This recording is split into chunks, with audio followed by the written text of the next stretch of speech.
Good morning all friends. Hindi व्याकरण के लिए प्रोफेसर CR रेवा द्वारा निर्मित रेवा राजस्थानी चैनल में आप सभी का स्वागत है। अगर आपको मेरा वीडियो अच्छा लगे तो लाइक, सब्सक्राइब और अपने दोस्तों के पास शेयर जरूर करें। दोस्तों, हिंदी व्याकरण में आज का बिंदु है शब्द शक्ति।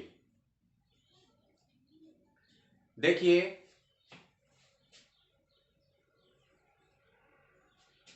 शब्द शक्ति यानी शब्द की शक्ति। प्रत्येक जो शब्द होता है उसका एक निश्चित अर्थ होता है। उस निश्चित अर्थ का बोध कराने वाली शक्ति ही शब्द शक्ति कहलाती है। देखिए इसकी परिभाषा, शब्द के अंतर्निहित अर्थ को प्रकट करने वाले व्यापार को शब्द शक्ति कहते हैं। एक शब्द होता है, उस शब्द के अंदर यानी कि उस शब्द का एक निश्चित अर्थ होता है। अब उस शब्द का एक शब्द के अनेक अर्थ भी होते हैं, लेकिन उस शब्द का वास्तविक अर्थ क्या है, इसका बोध हम शब्द शक्ति के आधार पे ही कर सकते हैं। तो शब्द के अंतर्निहित अर्थ का बोध कराने वाली, ज्ञान कराने वाली जो शक्ति है उसे हम शब्द शक्ति कहते हैं। शब्द हैं अर्थ के आधार पे तीन प्रकार के होते हैं। पहला है वाचक। वाचक का अर्थ होता है जो हम बोलते हैं, जिसका अर्थ क्या होता है, वाच्यार्थ या मुख्यार्थ, यानी कि शब्द का बोलते ही जो अर्थ निकलता है। दूसरी बात, शब्द का मुख्य अर्थ क्या है उसको हम मुख्यार्थ कहते हैं। दूसरा शब्द होता है लक्षक, यानी कि हम एक वाक्य कहते हैं किसी को लक्ष्य बनाकर, तो उसे हम कहते हैं लक्ष्यार्थ या फिर आरोपितार्थ। हम एक शब्द बोलते हैं, उस पर हम आरोप करते हैं, यानी कि चाहे वो उस जैसा हो या न हो, लेकिन हम क्या करते हैं, आरोप कर देते हैं। तीसरा शब्द होता है व्यंजक। व्यंजक का अर्थ होगा व्यंग्यार्थ, यानी कि हम बात किसी के लिए कहते हैं और व्यंग्य किसी पे करते हैं, यानी कि जो बात कहते हैं उसका व्यंग्य अलग अलग लोगों पे अलग अलग हिसाब से पड़ता है, तो उसे हम कहते हैं व्यंग्यार्थ।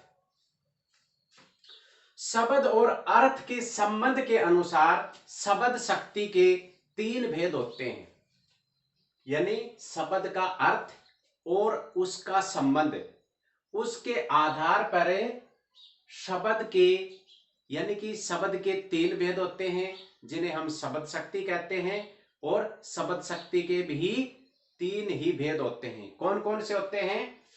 पहला होता है अभिधा, दूसरा है लक्षणा और तीसरा है व्यंजना, यानी कि तीन शब्द शक्तियां होती हैं। आज आपको अभिधा शब्द शक्ति के बारे में बताया जाएगा। अभिधा की परिभाषा देखिए, किसी शब्द का मुख्यार्थ या लोक प्रचलित अर्थ का बोध कराने वाली शक्ति अभिधा शब्द शक्ति कहलाती है। किसी शब्द का मुख्यार्थ या वास्तविक अर्थ या लोक प्रचलित अर्थ, या फिर किसी वाक्य को सुनते ही पहली दृष्टया हम जो अर्थ ग्रहण करते हैं वह अभिधा शब्द शक्ति होती है। उदाहरण देखिए इसके, चरण कमल बंदो हरिराई। अभिधा शब्द शक्ति का प्रयोग काव्य में बहुत कम होता है। इसका अर्थ सामान्य ही होता है। चरण कमल बंदो हरिराई, यानी कि हरि के चरण रूपी कमलों की हमें वंदना करनी चाहिए। इसका शाब्दिक अर्थ यही होगा। दूसरा सीधा सा अर्थ देखिए, किसान फसल काट रहा है। तो सीधा सा अर्थ है कि किसान है वो अपने खेत में फसल को काट रहा है। इसका कोई अलग अर्थ नहीं होगा, सीधा अर्थ और पहला अर्थ लोक प्रचलित अर्थ। अगला उदाहरण देखिए, जयपुर राजस्थान की राजधानी है।